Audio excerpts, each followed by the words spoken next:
Rajinikanth versus Nagarjuna, आखिर कौन है साउथ सिनेमा का नंबर 1 स्टार, किसने दी है सबसे ज्यादा हिट और आखिर कौन है फ्लॉप का सिकंदर। तो चलिए आज देवा और साइमन के बीच करते हैं मुकाबला और जानेंगे दोनों की last 20 hits and flop movies के कंपैरिजन के बारे में। तो चलिए शुरू करते हैं। सबसे पहले रजनीकांत लाते हैं अपनी 20वीं मूवी मुथु और फाड़ डालते हैं तमिल बॉक्स ऑफिस को, क्योंकि मात्र 6 करोड़ में बनती है ये मूवी और 25 करोड़ का कलेक्शन करके बन जाती है एक बड़ी ब्लॉकबस्टर। तो वहीं दूसरी तरह नागार्जुन की आती है 20वीं मूवी गगनम, एक एक्शन थ्रिलर फिल्म जो बनती है 12 करोड़ में और बॉक्स ऑफिस पर कमाती है 20 करोड़ और बन जाती है नागार्जुन सर के करियर की एक हिट मूवी। तो पॉइंट मिलता है रजनीकांत को, क्योंकि उन्होंने दी है सबसे बड़ी ब्लॉकबस्टर मूवी। फिर रजनीकांत लेकर आते हैं अपनी 19वीं मूवी अरुणाचलम और जैसा नाम वैसा ही काम, क्योंकि मात्र 5 करोड़ के बजट में बनती है ये मूवी और बॉक्स ऑफिस को फाड़ डालती है और कमाई करती है 30 करोड़ की और बन जाती है रजनीकांत सर के करियर की एक सबसे बड़ी ब्लॉकबस्टर मूवी। तभी नागार्जुन लेकर आते हैं अपनी 19वीं मूवी रंजना,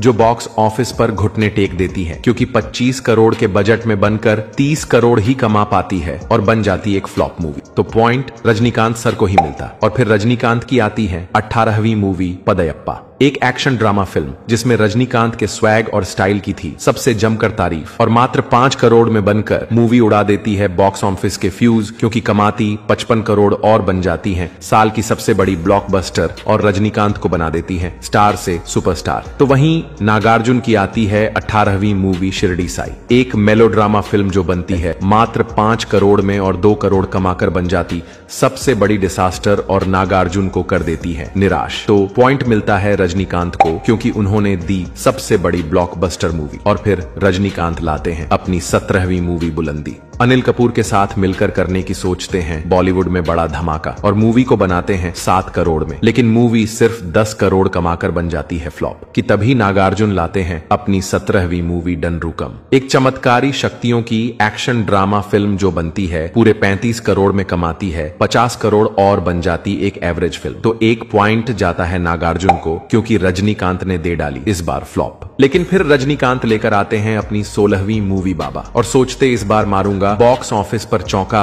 और मूवी का बजट होता है 15 करोड़, लेकिन कमा पाती है सिर्फ 20 करोड़ और अच्छी फिल्म होने के बावजूद बन जाती है फ्लॉप। वहीं नागार्जुन लेकर आते हैं अपनी 16वीं मूवी ग्रीकू वीरुदु, नयनतारा के साथ मिलकर इस रोमांस ड्रामा फिल्म को बनाते हैं 25 करोड़ में और 25 करोड़ ही कमाकर बन जाती है फ्लॉप। तो इस बार दोनों को मिलता है बराबर पॉइंट, क्योंकि दोनों ने दे डाली है फ्लॉप मूवीज। और फिर रजनीकांत की आती है 15वीं मूवी, एक नए जॉनरा हॉरर कॉमेडी में चंद्रमुखी, और इसका बजट होता है पूरे 20 करोड़। और लोगों ने बोला एक हॉरर मूवी आखिर कितना ही चलेगी, लेकिन 75 करोड़ की कमाई करके बन जाती है तमिल सिनेमा की सबसे बड़ी ब्लॉकबस्टर फिल्म। तो वहीं दूसरी तरफ नागार्जुन लाते हैं अपनी 15वीं मूवी भाई, एक एक्शन कॉमेडी फिल्म जो बनाई जाती है 15 करोड़ में और बॉक्स ऑफिस पर 30 करोड़ कमाकर बन जाती है एक हिट मूवी। तो पॉइंट जाता है रजनीकांत को, क्योंकि उन्होंने दी है साल की सबसे बड़ी ब्लॉकबस्टर फिल्म। तभी रजनीकांत लेकर आते हैं अपनी 14वीं मूवी डायरेक्टर शंकर के साथ शिवजी और सोचते हैं इस बार भी होगा बॉक्स ऑफिस पर धमाल। और ठीक ऐसा ही हुआ, क्योंकि 60 करोड़ में बनती है मूवी और 152 करोड़ की कमाई करके बन जाती है रजनीकांत की एक और ब्लॉकबस्टर मूवी। फिर नागार्जुन की आती है 14वीं मूवी मनम, एक प्योर रोमांस कॉमेडी के साथ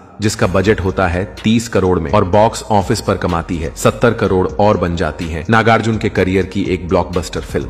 तो दोनों को बराबर पॉइंट मिलता है, क्योंकि दोनों ने दे डाली ब्लॉकबस्टर मूवीज। और फिर रजनीकांत लाते हैं अपनी 13वीं मूवी कुसैलन और सोचते इस बार भी मारूंगा शिवाजी की तरह चौका और मूवी को बनाते हैं 65 करोड़ के भारी बजट में और ये मूवी कमाती है 10 करोड़ और बन जाती है रजनीकांत के करियर की सबसे बड़ी डिजास्टर। लेकिन तभी नागार्जुन लाते हैं अपनी 13वीं मूवी सोगड़े चिन्नी नयना, एक फैमिली ड्रामा फिल्म जो फैमिली को आती है बहुत पसंद, क्योंकि 25 करोड़ में बनती है मूवी और कमा डालती है 80 करोड़ और बन जाती एक ब्लॉकबस्टर मूवी। तो एक पॉइंट जाता है नागार्जुन सर को, क्योंकि उन्होंने दी है एक बड़ी ब्लॉकबस्टर मूवी। लेकिन तभी रजनीकांत लेकर आते अपनी 12वीं मूवी एक बार फिर डायरेक्टर शंकर के साथ रोबोट, जिसे बनाते हैं 130 करोड़ के भारी बजट में। लेकिन जब डायरेक्टर शंकर हो साथ तो बजट की क्या है बात, क्योंकि मूवी कमाती है 200 290 करोड़ और बन जाती है साल की सबसे बड़ी ब्लॉकबस्टर मूवी। वहीं दूसरी तरफ नागार्जुन लाते हैं अपनी 12वीं मूवी एक्टर कार्थी के साथ ऊपरी, एक कॉमेडी थ्रिलर मूवी जो बनती है 50 करोड़ के बजट में और बॉक्स ऑफिस पर कमाती है 98 करोड़ और बन जाती है नागार्जुन के करियर की एक बड़ी सुपरहिट मूवी। तो पॉइंट जाता है रजनीकांत सर को, क्योंकि उन्होंने दी है साल की सबसे बड़ी ब्लॉकबस्टर मूवी। और फिर रजनीकांत लेकर आते हैं अपनी 11वीं मूवी कोचादैया और 125 करोड़ के भारी बजट में बनाकर सोचते हैं कि रोबोट की तरह ही इस बार भी मचाऊंगा बॉक्स ऑफिस पर धमाल, लेकिन लोगों ने इसे बताया कार्टून मूवी और मात्र 75 करोड़ कमाकर बन जाती है साल की सबसे बड़ी डिसास्टर मूवी। तो वहीं दूसरी तरफ नागार्जुन लाते हैं अपनी 11वीं मूवी ओम नमः वेंकटेश, एक ड्रामा फैंटेसी मूवी जो बनती है 25 करोड़ में, लेकिन लोग ये कुछ खास पसंद नहीं आती और सिर्फ 20 करोड़ कमाकर बन जाती है एक फ्लॉप मूवी। तो पॉइंट मिलता नागार्जुन को, क्योंकि नागार्जुन ने खाया है कम लॉस।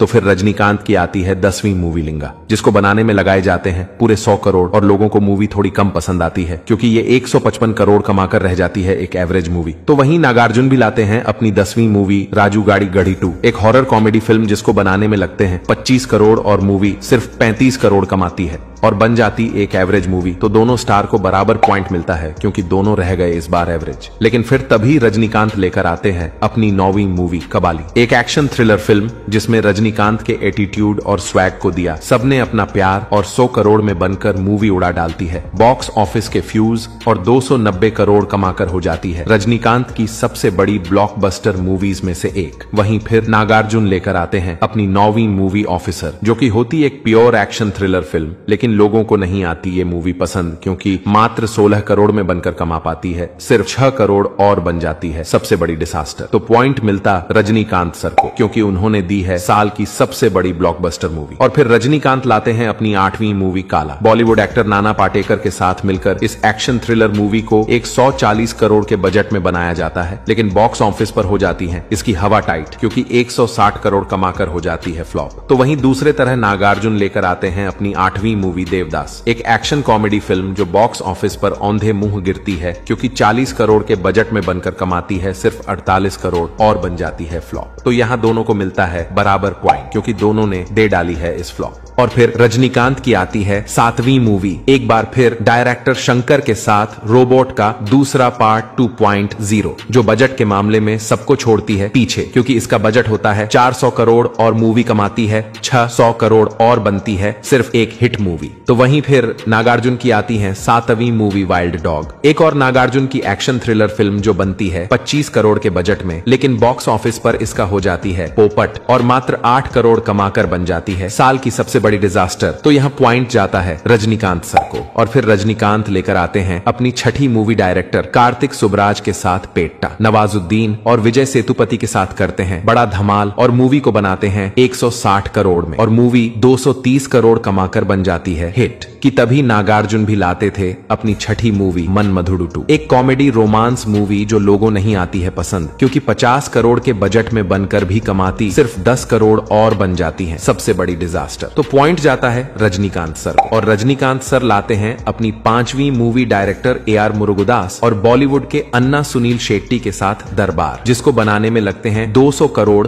लेकिन मूवी कमाती है 250 करोड़ और बन जाती फ्लॉप। तो वहीं दूसरे तरफ नागार्जुन लाते हैं अपनी 5वीं मूवी बंगार राजू, एक एक्शन ड्रामा फिल्म जिसमें जचती है बाप बेटे की जोड़ी और मूवी बनती है 25 करोड़ में और बॉक्स ऑफिस पर कमाती है 70 करोड़ और बन जाती सुपरहिट फिल्म। तो एक पॉइंट जाता है नागार्जुन को। लेकिन फिर रजनीकांत लेकर आते हैं अपनी 4थी मूवी अन्नाथे, एक एक्शन ड्रामा फिल्म जो लोगों को सीखती है भाई बहन का प्यार है, लेकिन लोग होते हैं इससे थोड़े ना खुश, क्योंकि 180 करोड़ के बजट में बनकर भी कमा पाती है सिर्फ 175 करोड़ और बन जाती है रजनीकांत के करियर की एक और फ्लॉप। तभी नागार्जुन भी लाते हैं अपनी 4थी मूवी ब्रह्मास्त्र और बॉलीवुड में होता है एक बड़ा धमाका। रणबीर, शाहरुख और अमिताभ के साथ मिलकर आते हैं एक ही स्क्रीन पर और 350 करोड़ में बनकर मूवी कमाती है 450 करोड़ और बन जाती है हिट फिल्म। तो यहाँ पॉइंट जाता है नागार्जुन सर को। लेकिन फिर गुस्से में रजनीकांत लेकर आते हैं अपनी 3री मूवी डायरेक्टर नेल्सन के साथ जेलर, जिसको देखकर लोग जाते हैं शॉक्ड और ऑफिस के उड़ा देती है